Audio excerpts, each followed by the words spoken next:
हाँ, हमारा 3 बिहू है, ये 20 का बिहू है। हाँ इसको माघो बिहू और भोगाली बिहू भी बोलते हैं। हाँ। अच्छा, बिहू तो बिहू होवे है ना, तो थारे इस माघ बिहू में भी डांस होवे है के? डांस में आजकल तो सब बिहू कॉकटेल हो गया है।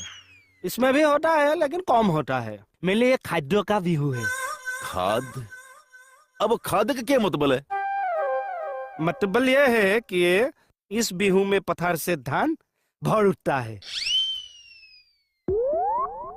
सारा उभय नदी हो जाता है। एक और नया शब्द, उभय नदी। उत्तरी और थारे ब्रह्मपुत्र नदी के बराबर, वही ना? नहीं नहीं नहीं नहीं, ये पानी का नदी नहीं है, ये उभय का नदी है। ओए हवलदार के क्या